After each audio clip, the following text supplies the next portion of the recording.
नमस्कार, knocking-news.com में आपका स्वागत है। मैं हूं गिरिजेश वशिष्ठ। मैं आपको आज ये बताने वाला हूं कि क्या आपको पता होना चाहिए था और आपको पता नहीं है। मैं कल थोड़ा सा कुछ सेहत की दिक्कतें थी, उस वजह से शाम को प्रीमियर में भी आप लोगों के साथ नहीं रह पाया, लेकिन मैं आज भी आराम करना चाहता था। लेकिन मुझे लगा कि कुछ ऐसी चीज़ें हैं जो अगर मैं नहीं बताऊँगा तो कोई बता ही नहीं रहा है, कहीं से कोई नहीं बता रहा है। बताना ज़रूरी है। मोदी जी अभी ऑस्ट्रेलिया गए थे और ऑस्ट्रेलिया जब वो गए थे तो वहाँ पे उनका एक भारी भरकम, जिसको कहें कि एक शो हुआ, एक प्रोग्राम हुआ एक स्टेडियम में। तो वो जो प्रोग्राम हुआ, उस प्रोग्राम को लेकर ऑस्ट्रेलिया के अंदर लोग क्या कह रहे हैं, वहाँ पर क्या भावनाएं हैं, और ये हीरो बनने गए थे तो वहाँ से क्या ज़ीरो बन के लौटे हैं। क्या सचमुच ऑस्ट्रेलिया में हर तरफ डंका बज रहा था या लंका लग रही थी। ये चीज़ें सारी की सारी आज हम पूरी तरह से समझने की कोशिश करेंगे। हम आपको ये भी बताएंगे कि नेता लोग अपनी मार्केटिंग स्ट्रेटजी कैसे बनाते हैं, और ये भी बताएंगे कि ये इनके लिए क्यों ज़रूरी है। कहीं मत जाइए, चैनल को सब्सक्राइब कर लीजिए, आज बड़ा रोचक होने वाला है वीडियो।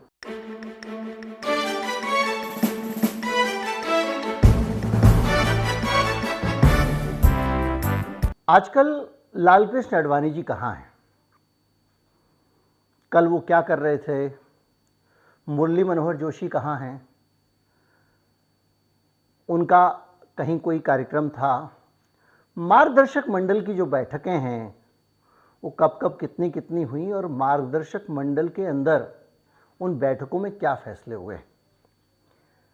आप में से एक भी इसका उत्तर नहीं दे पाएगा। उन लोगों को छोड़ दें जो आडवाणी जी से एकदम व्यक्तिगत तौर पर जुड़े हुए हैं, वो बता सकते हैं। लेकिन आप ये क्यों नहीं जानते हैं?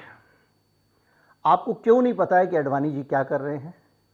एक समय की बात है, एक रिपोर्टर आए थे, वो बीजेपी की बीट कवर करना चाहते थे, इंटरव्यू ले रहा था मैं, तो उन्हें उनसे पूछा कि भाई साहब ठीक है आप बीजेपी कवर करते हैं, वो पायनियर अखबार से आने वाले थे हमारे पास, ये बताइए कि आडवाणी जी की आज की मूवमेंट क्या है। मूवमेंट क्या है मतलब आज आडवाणी जी कहाँ कहाँ जाएंगे और क्या क्या करेंगे। आप बीजेपी कवर करते हैं, आपको पता होना चाहिए।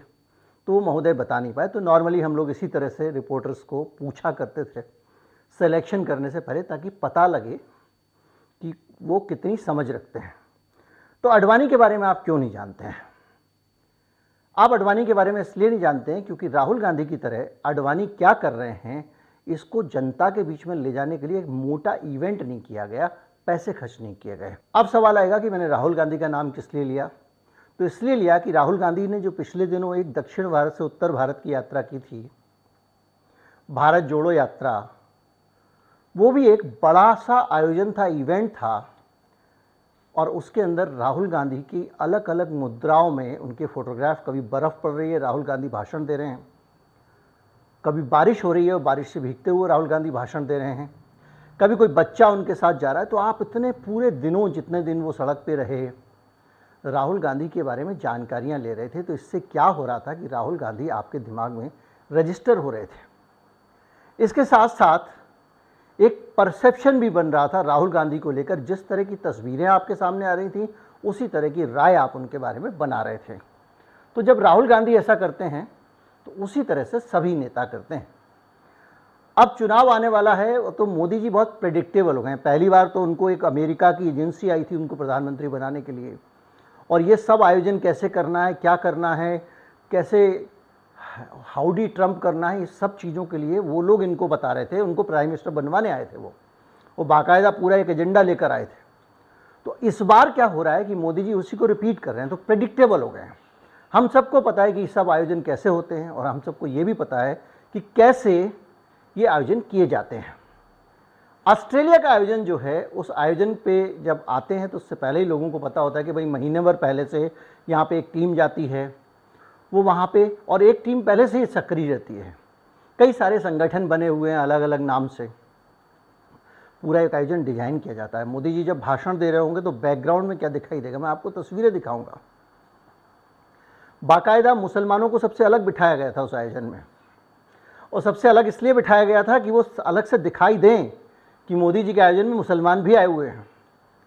फ्रेम्स कैमरे के ऐसे बनाए गए थे कि बैकग्राउंड में पीछे मुसलमान बैठे हुए दिखाई दें ऑस्ट्रेलिया के, ताकि ऑस्ट्रेलिया के लोगों के मन में जो धारणा है मोदी जी के प्रति वो कमज़ोर हो और लोगों को लगे नहीं भाई ये तो सबको साथ लेके चलने वाले आदमी हैं।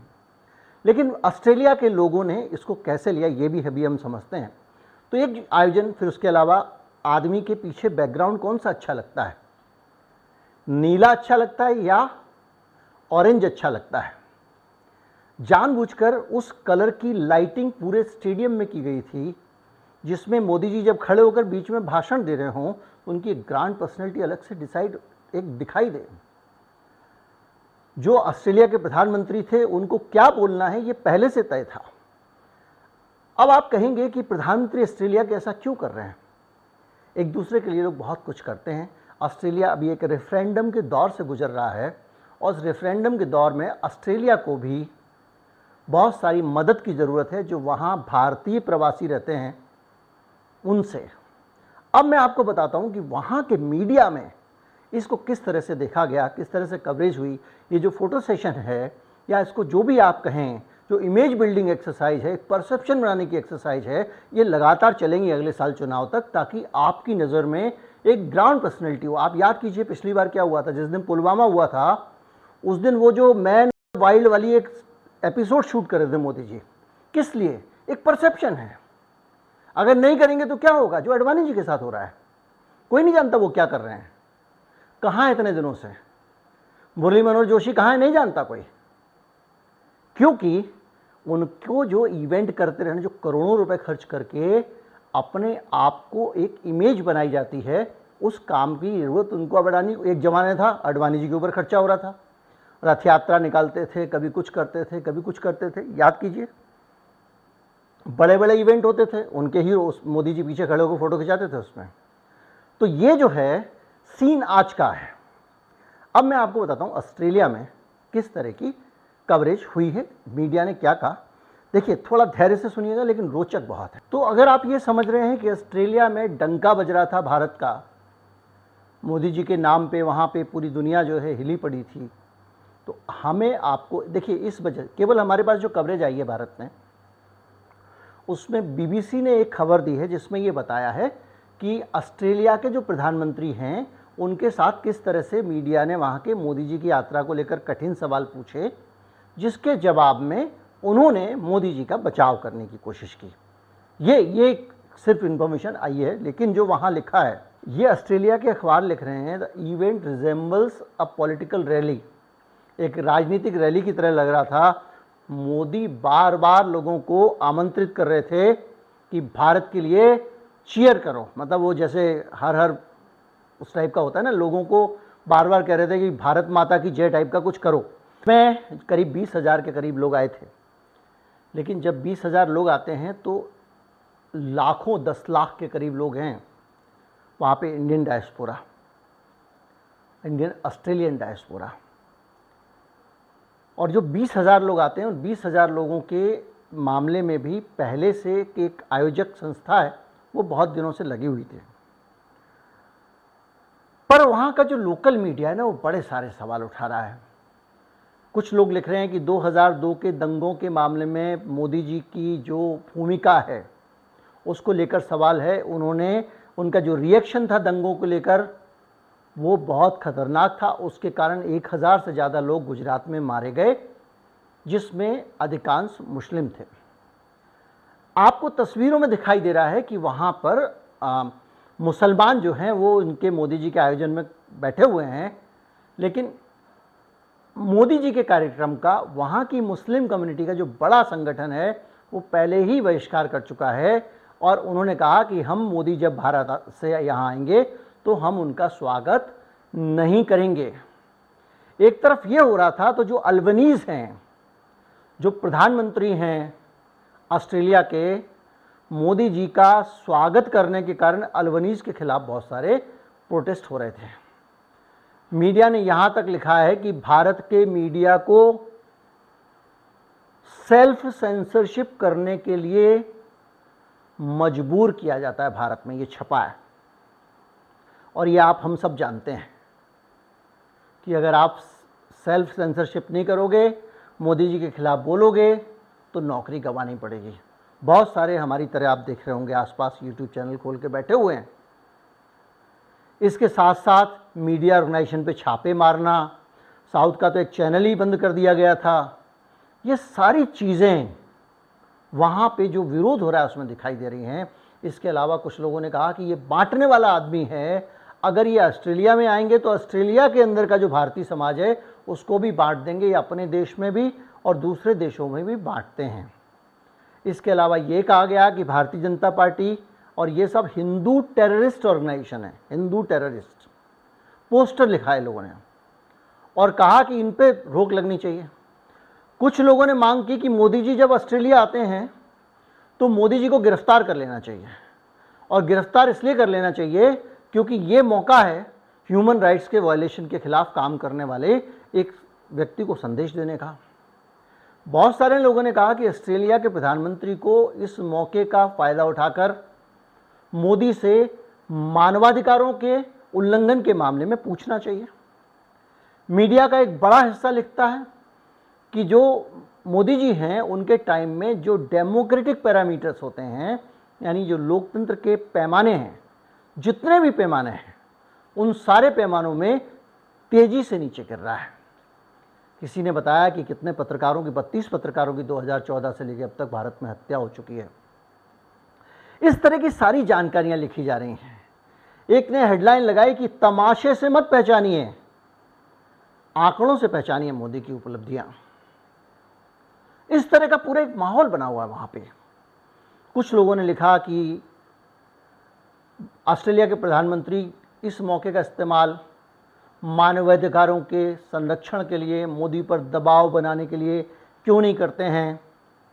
और यही हुआ जब बाद में ऑस्ट्रेलिया के प्रधानमंत्री से सवाल पूछे गए कि भाई साहब ये बताइए, आपने ह्यूमन राइट्स की बात क्यों नहीं की, आपने डेमोक्रेटिक वैल्यूज़ के नुकसान की बात क्यों नहीं की, आपने ऑस्ट्रेलिया में जो हो रहा है वो इंडिया में जो हो रहा है, मोदी जी जो कर रहे हैं, प्रेस की आज़ादी पे कर रहे हैं, मानवाधिकारों के मसलों पे कर रहे हैं, उन चीज़ों को लेकर आप उनसे कुछ क्यों नहीं बोले। ये पत्रकारों ने पूछा वहाँ के प्रधानमंत्री से। हमारे प्रधानमंत्री तो कभी सवाल पूछने का मौका ही नहीं देते किसी को, देते हैं अक्षय कुमार को।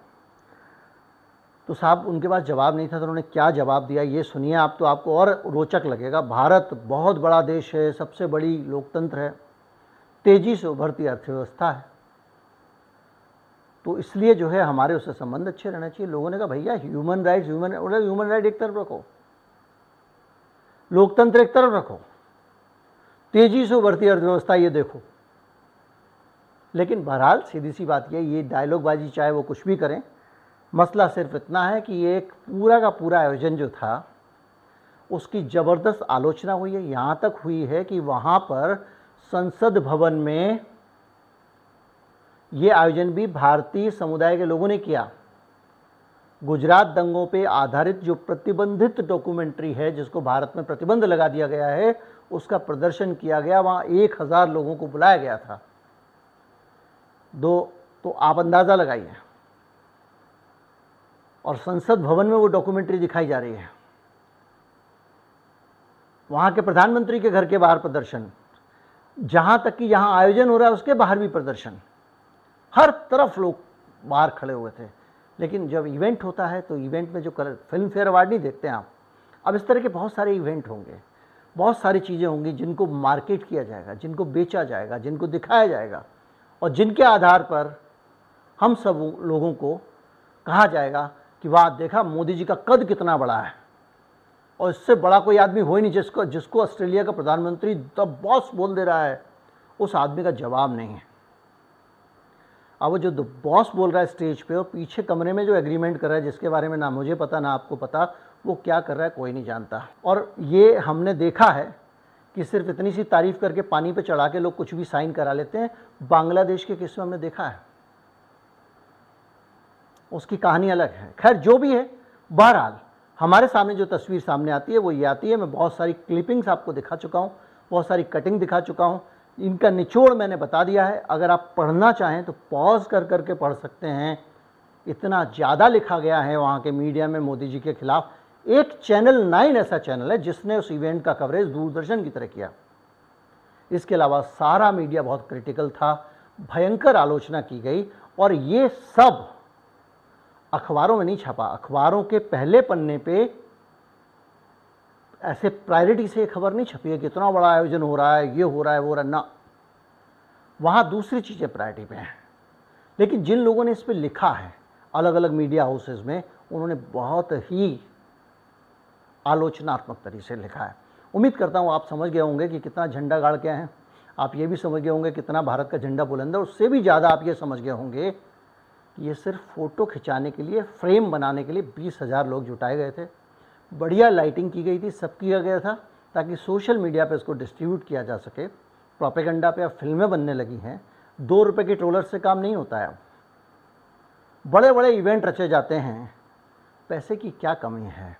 32 रुपये में लोग करते होंगे काम। भारत देश महान। उम्मीद करता हूँ वीडियो आपको अच्छा लगा होगा। अच्छा लगा हो तो ज़्यादा से ज़्यादा लोगों तक पहुँचाएं। चैनल को सब्सक्राइब कर लें। नमस्कार, जय हिंद।